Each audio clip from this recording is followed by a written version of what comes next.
வணக்கம், அன்புள்ள வாசகர்களே. என் வாழ்வில் நடந்த சம்பவம் ஒன்று நடந்தது.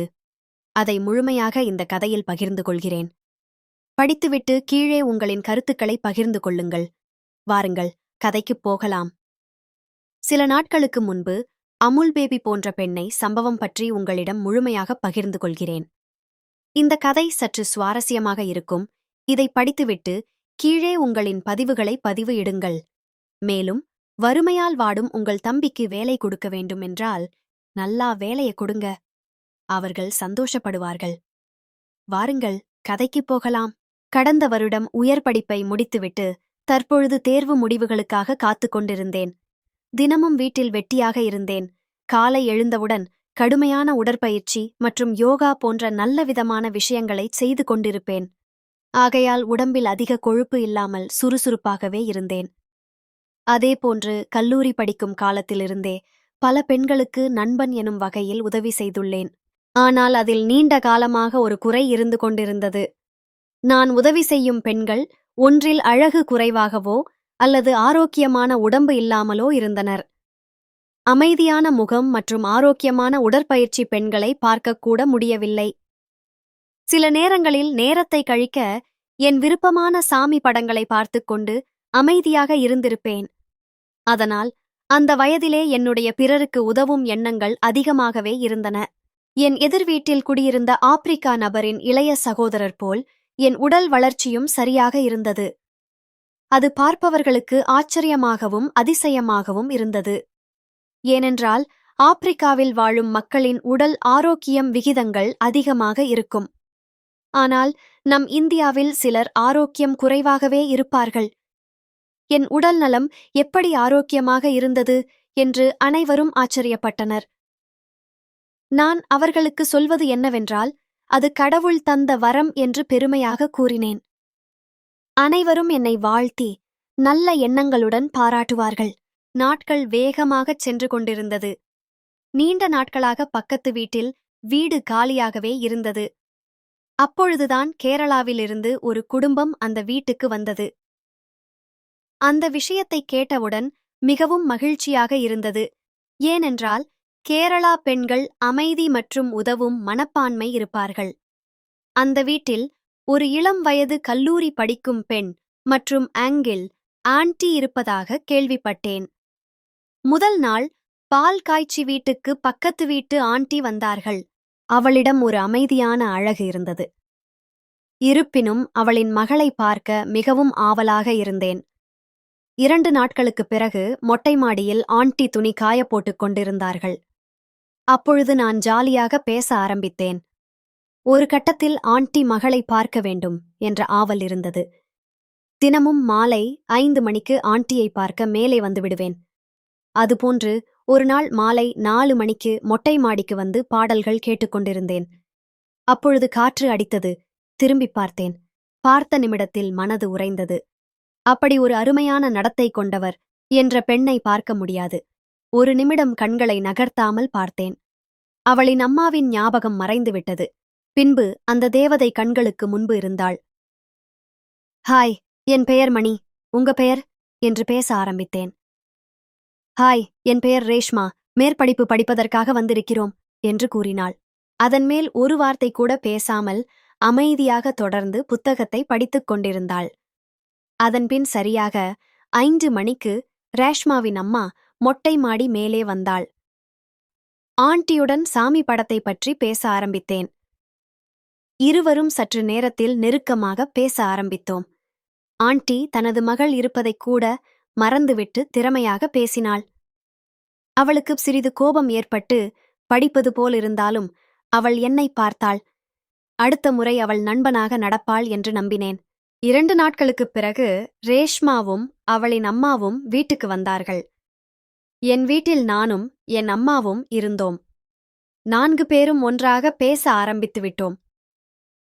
அடிக்கடி ரேஷ்மாவை பார்த்து சிரித்தேன். அவளும் என்னை பார்க்க ஆரம்பித்தாள். கடந்த சமயத்தில் வெறுப்பாக இருந்தவர் இப்போது அன்புடன் பார்க்க ஆரம்பித்தாள். இருவரும் ஒருவருக்கொருவர் கண்களால் இணைந்தோம். அதன்பின் 2 நாட்களுக்குப் பிறகு இருவரும் மொட்டை மாடியில் தற்செயலாக சந்தித்தோம். ஹாய், எப்படி இருக்கீங்க என்று ஜாலியாக பேசினேன். அவள் முன்பதை விட அதிகம் ஜாலியாக பேச ஆரம்பித்தாள். நல்ல இருக்கிறேன் என்று பதிலளித்தாள். அதன்பின் அவளுக்கு படிப்பு உதவிக்காக இருவரும் ஃபோன் நம்பர் பரிமாற்றிக் கொண்டோம். தினமும் இரவு 11 மணி வரை மெசேஜ் செய்ய ஆரம்பித்தோம். அடுத்த 2 வாரங்களில் ஆரோக்கியமான உரையாடல்கள் ஏற்பட்டது. அவள் எந்த ஒரு எதிர்ப்பும் காட்டாமல் பேசினாள். ஒரு கட்டத்தில் அன்பு இருவரிடத்திலும் அதிகமானது. கல்லூரி நாட்களில் ஊட்டி டூர் எடுக்கப்பட்ட புகைப்படங்கள் இருந்தால் அனுப்பச் சொன்னேன். அப்போது எப்படி இருந்தால் என்பதை பார்ப்பதற்காக அவளும் அனுப்பினாள். அந்த புகைப்படத்தை பார்த்து அமைதி கொண்டேன். அவளிடம் உன் நண்பர்களும் ஜாலியாக ஊர் சுற்றி இருக்கிறாய் என்று மகிழ்ச்சியுடன் கூறினேன். நாட்கள் வேகமாக சென்றன. அப்போதுதான் அவளுக்கு உதவி செய்ய சந்தர்ப்பம் கிடைத்தது. ஒரு நாள் இரவு 10 மணிக்கு மெசேஜ் செய்து, என் வீட்டில் டிவி சரியாக வரவில்லை, சற்று வந்து சரி பார்த்து செல்ல முடியுமா என்று கேட்டாள். நான் டிவி மெக்கானிக்கை கூட்டிக் கொண்டு அவன் வீட்டுக்கு சென்றேன். பிறகு சிறிது நேரம் பேசினோம். அந்த சந்திப்பு நம் நட்பை அழுத்தமாக கட்டியமைத்தது. பின்பு அவளின் டிவியை சென்று பார்த்தேன். எந்த பழுதும் இல்லாமல் நன்றாகவே இருந்தது. அவளிடம் சென்று, டிவி நல்லா இருக்கு என்று சொன்னேன். அவள் என்னை நேராக பார்த்து, தேங்க்ஸ் என்று நம்பிக்கையுடன் சொன்னாள். ரேஷ்மா வீட்டுக்கு வந்த அன்று ஏற்பட்ட நெருக்கம் ஒரு சாதாரண நட்பை விட கொஞ்சம் அதிகமானது. இருவருக்கும் ஒரே மாதிரியான விருப்பங்கள், புத்தகம் வாசித்தல், யோகா, இயற்கை உணவுகள் பற்றிய ஆர்வம், இவையெல்லாம் ஒவ்வொரு நாளும் உரையாடல்களில் வெளிப்பட்டன. அவள் பேசும் விதம், கண்களில் சிரிப்பு, சத்தியமான பதில்கள், இதெல்லாம் மணிக்கு ஒரு புதிய உணர்வை உருவாக்கியது. இவள் வேற மாதிரி பசுமை போல இருக்கிறாளே என்ற எண்ணம் மனத்தில் தோன்றியது. ஆனால் தன் உள்ளத்தில் எதையும் வெளிப்படுத்தாமல், அவளுக்கு எந்தவிதமான அவமானமும் இல்லாமல் நட்பு மட்டும் வளர வேண்டும் என்பதே அவரது குறிக்கோள். ஒரு நாள் மழையிலே ரேஷ்மா தூய்மையான கம்ப்ளேன் உடையுடன் மேல் மாடியில் இருந்தாள்.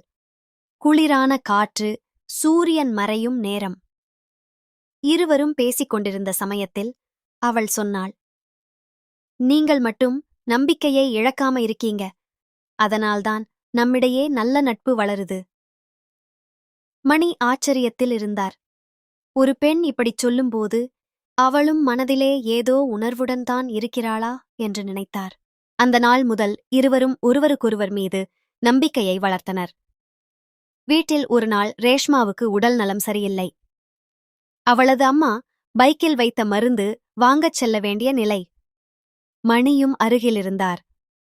அவர் தயங்காமல், அம்மா, நான் வாங்குகிறேன். என்னுடைய நண்பி ரேஷ்மா நன்றாக இருக்கணும்.